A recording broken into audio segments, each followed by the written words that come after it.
उसका चिन्ह पिता पुत्र पवित्र आत्मा के नाम पर आमीन। सर्वशक्तिमान महान परमेश्वर पिता, हम आपको धन्यवाद देते हैं, राजाओं के राजा प्रभुओं के प्रभु प्रभु यीशु मसीह, पिछले रात के लिए, आज के पूरे दिन के लिए, साम्रात के लिए पिता हम धन्यवाद देते हैं कि आपने अब तक हमें जीवित सुरक्षित अचानक मरी मृत्यु से बचाया, उसके लिए लाखों लाख धन्यवाद खुदावन। आज तक जो भी हमसे जाने जाने में गलती गुनाह हुआ हो, पाप गुनाह गलती जो भी मन वचन से हुआ हो, कर्म से हुआ हो, अपना कर्तव्य पूरा ना करने से हुआ हो, उन सारे गलती गुनाहों को क्षमा कीजिए प्रभु, ताकि हम आपके कहे अनुसार जीवन जी सके, पाप गुनाह से दूर रह सकें, पवित्रताई और खराई में चल सके, इस योग बनाइए प्रभु। इस सुंदर समय को आपके बलवंत हाथों में देता हूँ। आज का जो भी वचन हो प्रभु, आपके बेटे बेटियों के जीवन में 100 गुना आशीष और वरदान और फल फलवंत करके हुए परमेश्वर चलता है, ताकि हम सब इस वचन के अनुसार जी सके, चल सके, उठ बैठ सके और इसी वचन के अनुसार प्रभु हमारा जीवन बदल सके। सारी बातों को आपके चरणों में रखते हुए प्रार्थना विनती यीशु के नाम पे अब आपसे मांगता हूँ, सुनिए और दया से ग्रहण कीजिए, आमीन। तो सबों को जय यीशु। आज हम प्रभु का एक भजन गाएंगे, इसके बाद हम प्रभु के वचन में जाएंगे।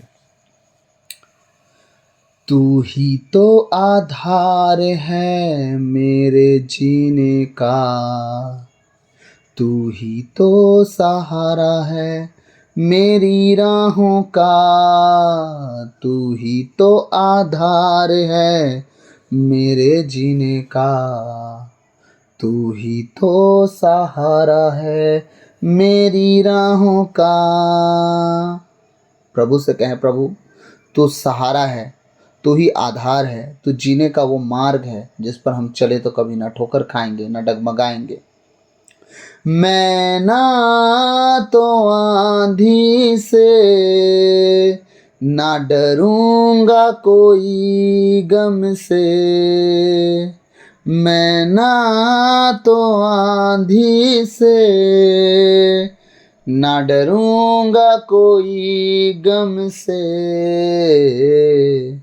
तू ही तो आधार है मेरे जीने का, तू ही तो सहारा है मेरी राहों का, तू ही तो आधार है मेरे जीने का, तू ही तो सहारा है मेरी राहों का।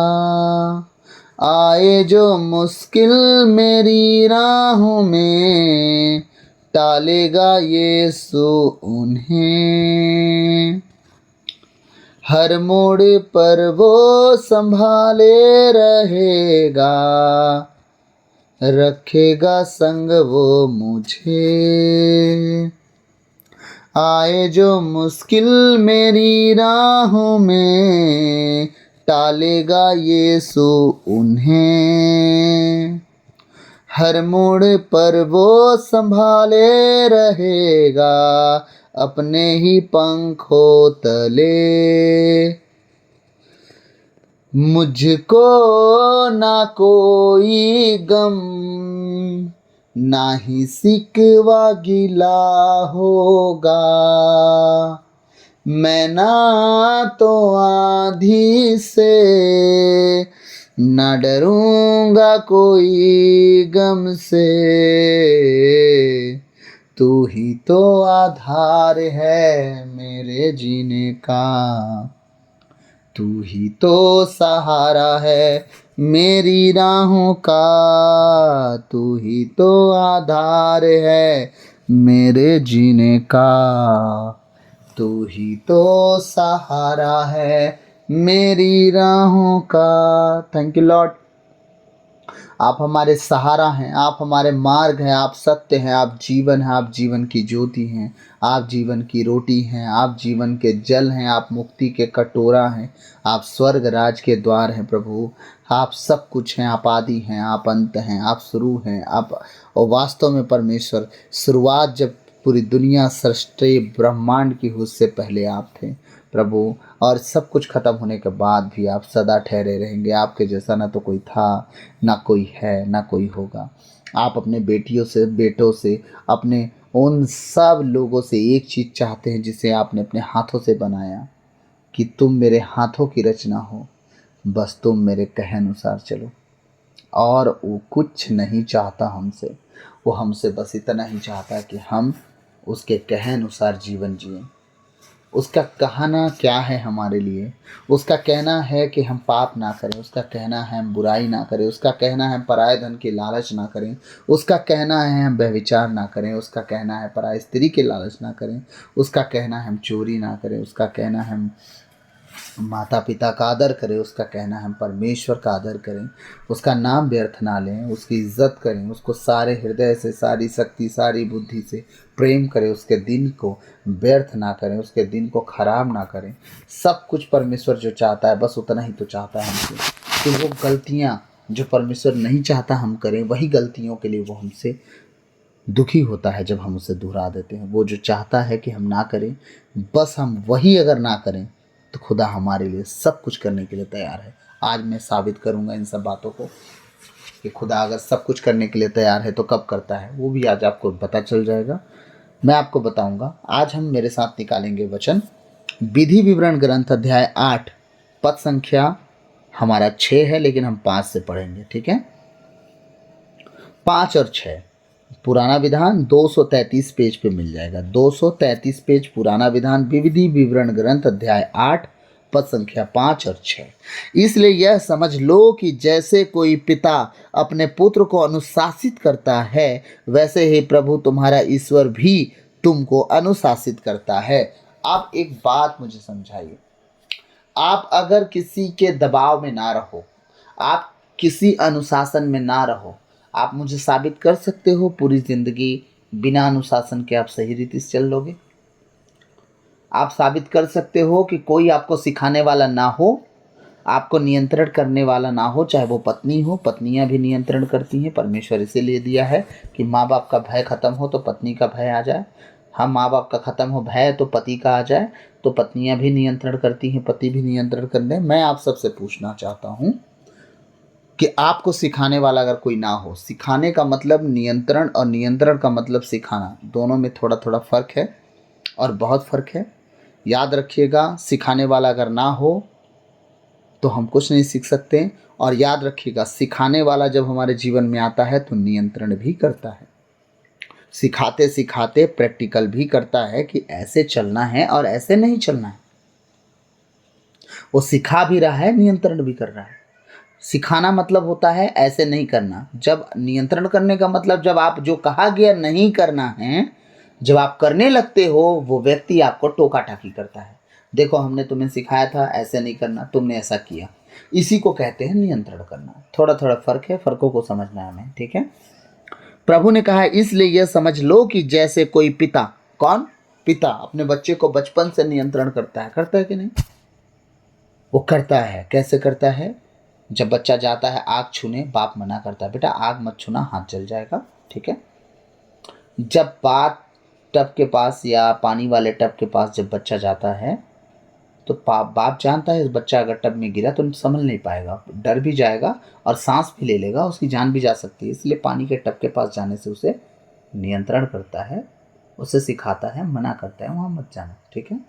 जब बच्चा रोड के किनारे चलता है तो बाप उसका हाथ झट से पकड़ता है, उसे डांटता है, इधर क्यों आए, हाँ गाड़ी में, रोड में गाड़ियाँ चलती हैं, ठीक है। वो क्या कर रहा है? उसे नियंत्रण कर रहा है, अनुशासित कर रहा है, उसे सिखा रहा है कि कल के दिन वो समझे कि रोड में ऐसे ही नहीं चलना है। लेकिन अगर कोई मेंटली डिस्टर्ब हो, ना नियंत्रण हो सकता है ना कोई कर सकता है। जो मेंटली डिस्टर्ब, जिसे हम पागल बोलते हैं, उसे क्या कभी रोड की परवाह हुई? उसे कभी क्या पानी छूने की परवाह हुई, आग छूने की परवाह हुई? नहीं। पहले वो छू के जल लेता है, तब वो जानता है कि जलता है। उसे नियंत्रण करने वाला कोई नहीं, उसे सिखाने वाला कोई नहीं।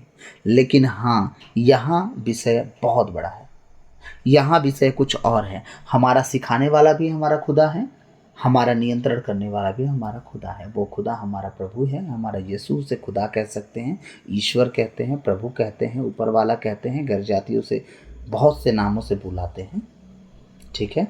उर्दू में इसे खुदा बोलते हैं। हम अपने खुदा की बात करें, हाँ, उर्दू बाइबल जब आप पढ़ेंगे तो यीशु मसीह को खुदा बोलेंगे। तो ये सब बातों समझना हमें। इसलिए यह समझ लो कि जैसे कोई पिता अपने पुत्र को अनुशासित करता है, वैसे ही प्रभु तुम्हारा ईश्वर भी तुमको अनुशासित करता है। पिता तो संसारी बातों से अनुशासित करता है, हमारा स्वर्गीय पिता स्वर्गीय बातों से और संसारिक बातों से दोनों से अनुशासित करता है। पुराना विधान मैंने जैसे पहले बताया है, धरती पर से जी के स्वर्ग तक जाने की तैयारी करवाता है। नया विधान धरती की सारी बातों को छोड़ के सिर्फ स्वर्ग की बातों पर ध्यान देना सिखाता है। अगर धरती पे जब तक जीवित हो कैसे जीना है, वो धरती पर पुराने और नए विधान में दोनों में सिखाया जाएगा। अब हमारा पिता अगर संसारिक पिता हमें नियंत्रण रखता है, सिखाता है, समझाता है, तो सोचिए जिसने उस संसारिक पिता को बनाया वो कितना महान होगा। कि हमारा जो संसारिक पिता है, हमारा शारीरिक पिता जो है जिससे हम पैदा हुए हैं, वो इतना बुद्धि पाके हमें सिखाता है कि हम कैसे चलें, वो इतना बुद्धि पाके हमें समझाता है कि हमें कैसे जीना है। तो सोचिए जो उसे बुद्धि दिया है वो कितना बुद्धिमान होगा, जो स्वर्ग में विराजमान है, हमारा प्रभु। वो हमें जब नियंत्रण करेगा, हमें अनुशासित करेगा, तो सोचिए उसका अनुशासन जिस दिन हम पकड़ लिए, जिस दिन उसके अनुशासन में हम आ गए, उसके नियंत्रण में हम आ गए, सोच के देखिए उस दिन के बाद हमारे जीवन में क्या क्या होना शुरू हो जाएगा। अभी मैं बोला जैसा कि मैं बताऊंगा कि क्या क्या हो सकता है। आमीन। छठवां वचन कहता है, अतः तुम उसके मार्गों पर चलते हुए और उस पर श्रद्धा रखते हुए प्रभु अपने ईश्वर की आज्ञाओं का पालन करते रहो। क्या करते रहना है अब हमको? अनुशासन में वो ला किस लिए रहा है, वो हमें क्यों सिखाया, क्यों समझाया? ताकि हम उसके नियम का पालन करें, उस पर श्रद्धा रखें, उसकी आज्ञाओं का पालन करें और उसके पीछे चलते रहें। तो क्या होगा? प्रभु के पीछे चल लेने से क्या घर चल जाएगा ब्रदर? अगर हम सिर्फ प्रभु के पीछे भागते रहेंगे तो हम कैसे कमाएंगे, खाएंगे, कैसे घर दूरा चलेगा, कैसे परिवार चलेगा, हाँ, कैसे कमाई होगी? हमारे जितने फादर सिस्टर हैं वो नौकरी करने जाते हैं। आप बोलोगे वो तो फादर सिस्टर है, उनको तो परमेश्वर काम दिया है, हमें भी तो कुछ काम दिया है। आपको क्या काम दिया है आज मैं बताने के लिए बैठा हूँ। वो आपको एक काम दिया है, कल की चिंता मत करो, कल अपना चिंता खुद कर लेगा। तुम्हारे लिए आज की परेशानी, आज की विपत्ति, आज का मुसीबत आज के लिए बहुत है। कल की चिंता आप सब कर रहे हो, आज की चिंता कोई नहीं कर रहा है कि आज मेरा हाथ से चला गया, ना मैं खुदा के साथ रह सका, ना वचन के साथ रह सका, ना मैं दुआ में जा पाया, ना वचन में जा पाया, ना प्रार्थना में जा पाया, ना कुछ कर पाया। मैं पूरा दिन काम करता रह गया, कल की चिंता करता रह गया, लेकिन आज मैं अपना गंवा दिया। आज की चिंता खुदा ने करने के लिए बोला था, ना कि कल की। ठीक है? और आप बोलोगे हम कमाएंगे नहीं तो क्या खाएंगे? बार बार प्रभु ने कहा है, तुम कल की चिंता करके क्या अपने बाल को काला सफ़ेद, समय को कम बेसी, सारे उदाहरण आपने देखा होगा, बाइबल में सुना होगा, कोई ना कोई प्रभु के जन बताए ही होंगे। प्रभु ने कहा कि शोषण के फूलों पेड़ों को देखो, कि राजा सुलेमान अपने पूरे वैभव में आके, राजा बन के, पूरा पोशाक पहन के, इतना महंगा वस्त्र नहीं पहना होगा जितना मैं इन पेड़ पौधों को, चिड़ियाओं को, हाँ, शोषण के फूल पेड़ों को जो मैं दे रहा हूँ, वो वस्त्र पहनाया हूँ। वो सुलेमान भी अपने पूरे वैभव में, जो राजा सुलेमान का नाम लिया मतलब धरती का सबसे बड़ा राजा, उससे बड़ा राजा ना कोई पैदा हुआ, ना हो पाएगा, ना पहले था ना बाद में हुआ। समझ रहे हैं मेरी बात? खुदा क्या कहना चाह रहा है कि जब तुम सारी चिंता छोड़कर मेरे पीछे चलते हो, तुम्हारी भरपूरी मैं देखता हूँ। तो आप कहोगे कि हम अब क्या करें, अपना काम धंधा छोड़ के प्रभु के पीछे चलें? मैं आप सबसे विनती करता हूँ, ऐसी गलती कभी ना करें।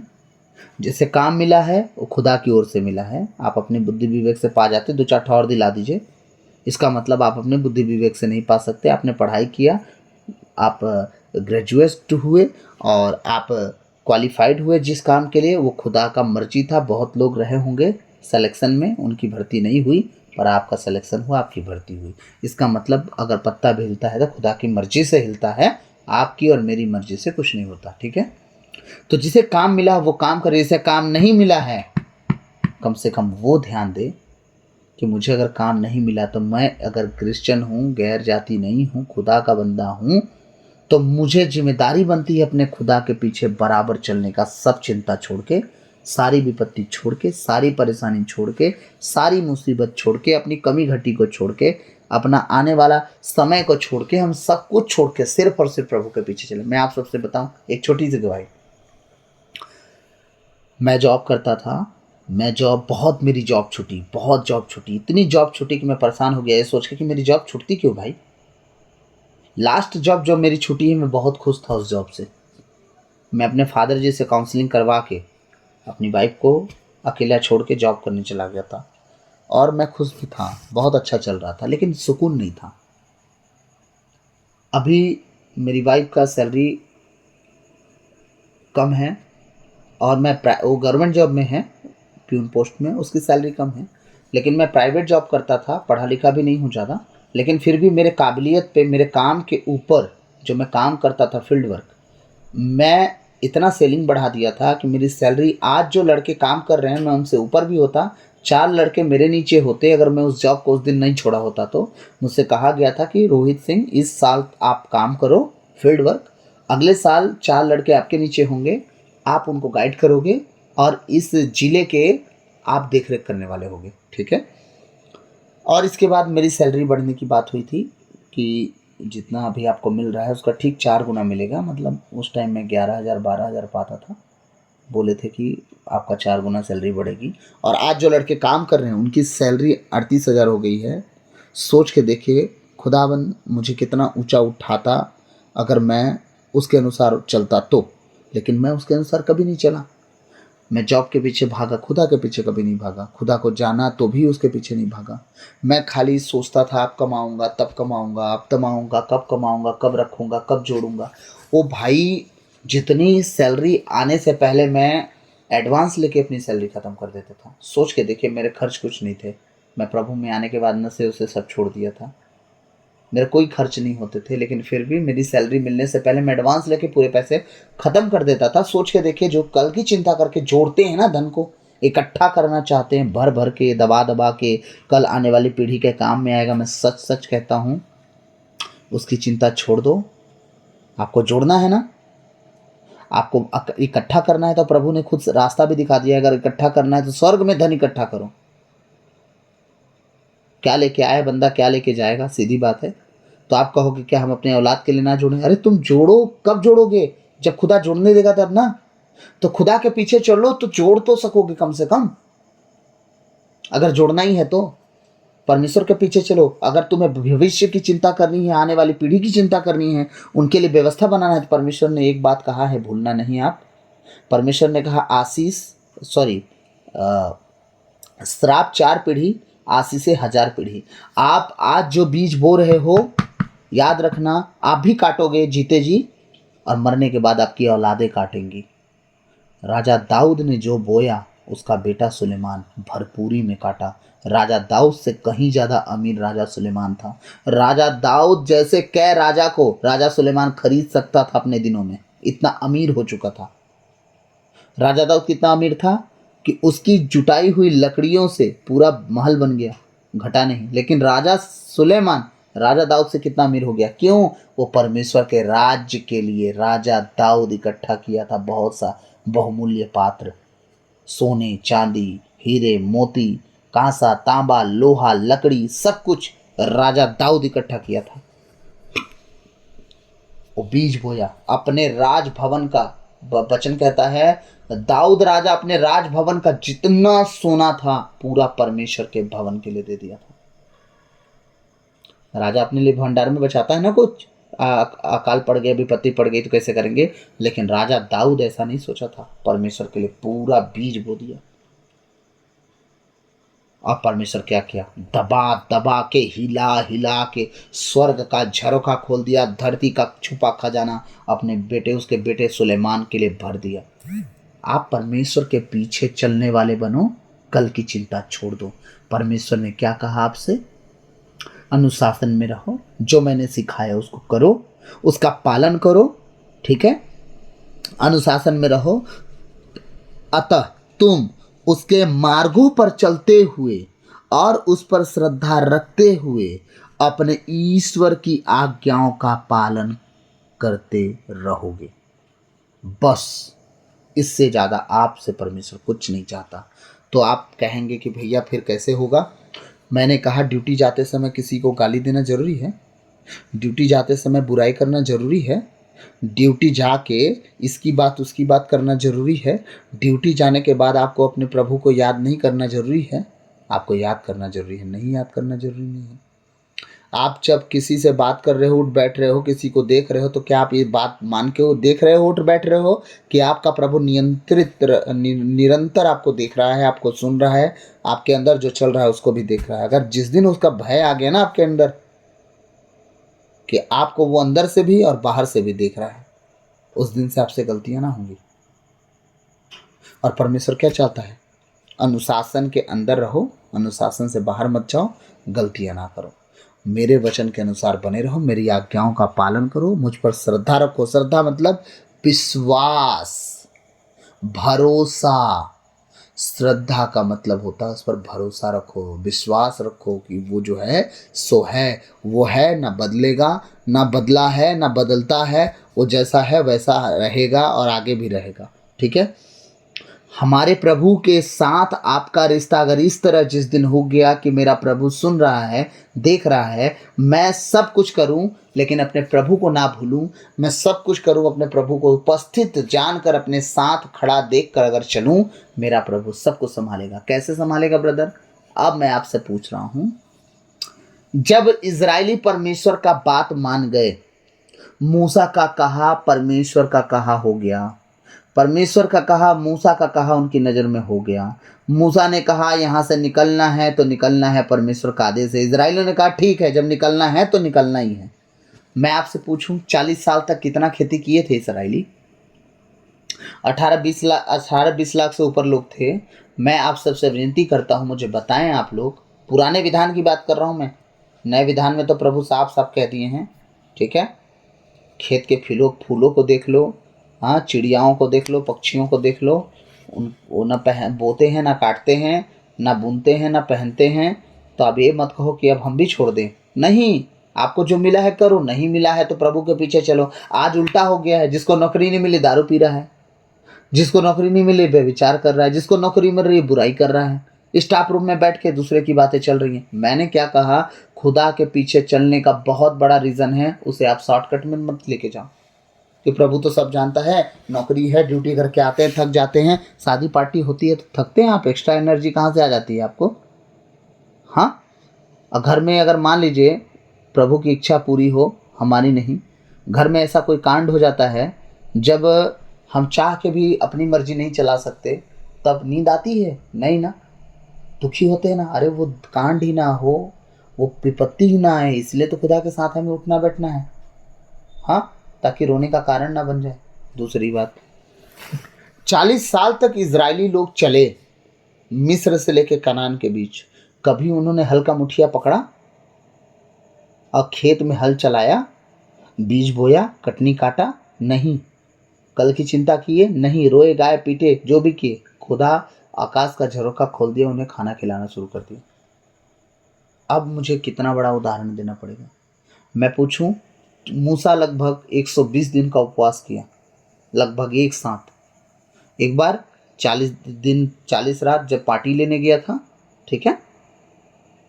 दूसरी बार जब धरती पर वापस आया पहाड़ से नीचे, जब इजरायलियों को देखा कि वो मूर्ति बना लिए, बैल का पूजा कर रहे हैं, उसने उस पार्टी को जमीन पे तोड़ा और मुंह के बगल पड़ा रहा और प्रार्थना करता रहा। वहां भी वो 40 दिन 40 रात पड़ा रहा। ठीक है। फिर परमेश्वर उससे बोला, तू वो काहे उदास होता है, क्यों मुंह के बगल पड़ा है जमीन पर, तू उठ और वापस आ। ठीक है। फिर से वैसे ही पार्टी बना और जो मैंने आज्ञा दिया था उसे अंकित कर, पार्टी बना के दे, मैं लिख दूंगा, है ना। पहली बार परमेश्वर खुद ने पार्टी बनाया। 40 दिन 40 रात वहां भी रहा। सोचिए 120 दिन तक मूसा जीवित रहा। कैसे रहा? आप बिना खाना पानी के रह लोगे जीवित? वो सब छोड़ो, हमारे प्रभु यीशु मसीह खुदा के बेटे खुद थे। उनको क्या पड़ गई 40 दिन 40 रात उपवास रखने की? अब बताइए, वो जीवित थे कि नहीं थे? कल की चिंता उन्होंने नहीं की। बहुत से उदाहरण हैं, उस उदाहरण के पास जाने का भी समय कम है, नहीं तो आप बोलोगे बहुत बात करता है, नहीं सुनते हैं। मैं आप सबसे विनती करता हूँ, आप अपने प्रभु की चिंता करें, कल की चिंता छोड़ दें। प्रभु जब आपकी चिंता करेगा ना, मैं सच कहता हूँ, आपकी चिंता छोटी पड़ जाएगी उसकी चिंता के सामने। वो इतनी बड़ी चिंता करता है। आप आज की चिंता करते हैं, आने वाले 6 महीने की चिंता करते हैं, वो आने वाले पूरे 60 साल की चिंता करता है, आने वाले 90 साल की चिंता करता है। आप जब तक जीवित रहोगे धरती पर तब तक की वो चिंता करता है, और स्वर्ग कैसे पहुंचोगे वहां तक की चिंता करता है। इस चिंता के कारण आपको नियंत्रण में रखता है, आपको अनुशासन में रखना चाहता है कि आप नियंत्रण में, अनुशासन में रहें, ताकि धरती पे भी सुरक्षित और सेफ, और स्वर्ग राज तक की सीढ़ी भी आपकी तैयार हो सके। आमीन। मेरी बात समझिएगा। जब मैं आमीन बोलूं तो आप जहां भी वचन सुन रहे होंगे वहां आप आमीन बोलना। ऐसा ही हो। हाँ, तो आपका सिर्फ एक काम है, अपने प्रभु परमेश्वर के पीछे चलते रहना, पूरे मन से, पूरी बुद्धि से। चलिए मैं उसका पूरा वचन ही पढ़ के सुना दे रहा हूँ। हाँ, विधि विवरण ग्रंथ अध्याय 10 का 12 मैं आपके लिए पढ़ूंगा। वचन कह रहा है, मूसा ने लोगों से कहा, इज़राइल तुम्हारा प्रभु ईश्वर तुमसे क्या चाहता है? बताओ क्या चाहता है? Question mark. आप बताइए, आप लोग क्या दे सकते हैं खुदा को? अपने यीशु मसीह को, अपने पिता परमेश्वर को आप क्या दे सकते हैं? दान, दशमांश, भेंट। कहाँ से आया था? बताइए कहाँ से आया वो? आपने कमाया। मान लीजिए आपका सवाल जवाब होगा कि हमने नौकरी किया, हमने मेहनत किया, हमने कमाया, प्रभु के लिए हमने वो किया। एक बात बताइए, प्रभु भेड़ बकरे का मांस खाता है? 500 नोट अपने घर में ले जाता होगा आपके दान से? हाँ, अगर ऐसा नहीं करता है तो आपने क्या किया बताइए? जो कमाई आप कमा रहे हैं वो कहाँ से आया? आपकी जॉब से? आपने मेहनत किया इसलिए? ठीक है। जो लकवा में पड़े हैं, जो कैंसर में पड़े हैं, जो पागल हैं, पागल खाने में पड़े हैं, वो आपकी तरह क्यों नहीं कमाते फिर? याद रखिएगा, आप अपने बल से कुछ नहीं कर रहे हैं। परमेश्वर की अनुग्रह के कारण, उसकी दया के कारण, उसकी कृपा के कारण आप सलामत हो, मरे मिटे नहीं, आप जीवित हो। आप जीवित रह के खुदा के नाम की महिमा कर रहे हो। खुदा आपके लिए रास्ता दिखाया है, आपके लिए कमाई का अंश दिया है, तब आप उसके लिए दान पुण्य कर रहे हो। बाकी आप ये एहसान नहीं जता सकते, हम कभी भी, हम परमेश्वर के लिए कुछ नहीं कर सकते। वो तो हमसे बस इतना चाहता है कि हम उसके लिए हृदय खोलें, ताकि वो हमें और दे सके। उसके राज में जब हम बीज बोएं, उसके काम में जब हम उन पैसों को लगाएं, तो वो हमारे लिए और कुछ कर सके, और कुछ कर सके। मूसा ने लोगों से कहा, इज़राइल तुम्हारा प्रभु ईश्वर तुमसे क्या चाहता है? क्या चाहता है? कुछ भी नहीं चाहता वो हमसे। हमसे वो जो चाहता है ना, वो ये है। क्या है? मैं पढ़ता हूं आपके लिए। वह यही चाहता है कि तुम अपने प्रभु ईश्वर पर श्रद्धा रखो, उसके सब मार्गों पर चलते रहो। क्या चाहता है? सुन लिए, अपने प्रभु पर विश्वास रखो कि वो जो करेगा अच्छा करेगा। श्रद्धा रखो, जो करेगा सही करेगा, मेरे जीवन में भला करेगा, उद्धार का रास्ता दिखाएगा।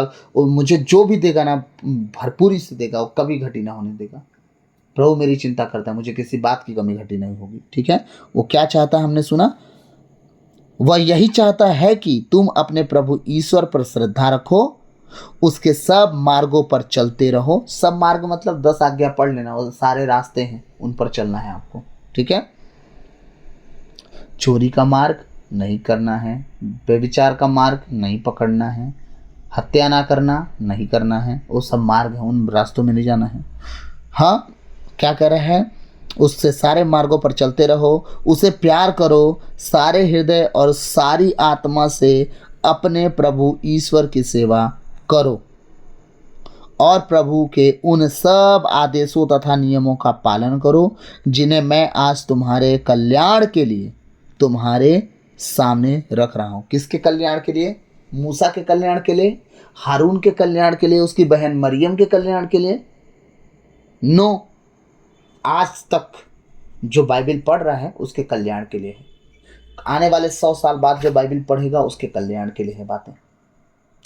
कि क्या करना है? अपने प्रभु को प्रेम करना है, उसके पीछे चलना है, उस पर विश्वास करना है, उसके नियम कानून का पालन करना। बस वो यही चाहता है। वो हमसे और कुछ नहीं चाहता है। वो हमसे क्या चाहता है? कुछ भी नहीं। हम उसे दे भी क्या सकते हैं? कुछ नहीं। क्या ला सकता हूँ, क्या दे सकता हूँ, कहता तुझे बस शुक्रिया, शुक्रिया, शुक्रिया यीशु तेरा। क्या दे सकता हूँ, क्या ला सकता हूँ, कहता तुझे बस शुक्रिया। हमारा काम है मात्र एक काम, प्रभु को धन्यवाद का बलिदान चढ़ाना, और कोई बलिदान वो हमसे नहीं मांगता। मैं आप सबसे, मेरे माता पिता, भाई बहन, जितने लोग आज का वचन सुन रहे हैं, मैं आप सबसे विनती करता हूँ कि आप अपने प्रभु के पीछे बड़ी ईमानदारी से चलना शुरू कर दें। आप अपने प्रभु यीशु के कहे अनुसार अपना जीवन जीना शुरू कर दें। उसके नियम कानून से भटके ना, उसके वचन से ना दाएं मुड़े ना बाएं मुड़े। मैं सच कहता हूँ, आप तो बच ही जाएंगे। आपका घराना आपके चाल चलन को देख के, आपके स्वभाव को देख के, आपकी दुआओं को देख के बच जाएगा। सब कहें आमीन। तो आज प्रभु जो भी सिखाया होगा अपने वचन के द्वारा, मैं बोलने वाला कुछ नहीं हूँ। दुनिया में न जाने कितने लोग गूंगे हैं, खुदा ने मुझे बोलने की ज़ुबान दी है। मैं उसका लाखों लाख धन्यवाद देता हूँ कि बोलने के लिए मैं नहीं वरन वो खुद इस्तेमाल करता है। अगर आज कुछ भी ऐसा आपको सिखाया है कि क्या करना है, तो मैं आप सबसे विनती करता हूँ, अनुशासन में आना है। जो शिक्षक सिखा रहा है उसके अनुसार चलना अनुशासन है। आप चाहो तो उसे तोड़ भी सकते हो, नहीं चाहो तो आप बने रह सको। जब बच्चे अपने अगुओं की बात, अपने शिक्षक टीचर की बात मानकर, जो शिक्षक कहता है पढ़ाई करने के लिए, स्टडी करने के लिए, होमवर्क करने के लिए, कर लेता है, ना टीचर उसे मारता है, ना उसकी लाइफ में फेलियर आता है। लेकिन जब बच्चा ना होमवर्क करता है, ना वो पढ़ाई करता है, टीचर तो मारता ही है, लेकिन बच्चा फेलियर का भी सामना करता है। लाइफ में fail fail fail fail fail हो जाता है। तो अगर मैं आपको लगता है कि सही शिक्षा दिया हूँ, तो मैं आप सबसे विनती करूँगा, आप अपने प्रभु यीशु मसीह के पीछे चलो पूरे दिल से। उसे अपने साथ जान कर चलो कि मेरे साथ चलता फिरता है, मुझे हर काम में वो देख रहा है। चाहे गलती करूं, चाहे भलाई करूं, चाहे व्यभिचार करूं, चाहे पाप करूं, कुछ भी करूं, अंदर मन ही मन कुछ अगर बुरा कर रहा हूं, तो भी प्रभु आपको देख और सुन रहा है। तो ये सब बात जान के चलें, ताकि आपका प्रभु आने वाली फ्यूचर में आपके लिए भलाई ही भलाई को उत्पन्न कर दे। आमीन। तो प्रभु आज के इस वचन के द्वारा हम सबको बहुतायत से आशीष दे, और इसके पीछे हम सदा बने रहें, और ये वचन हमारे जीवन में लागू हो और 100 गुना फलों को लाए। आमीन। सबों को जय यीशु।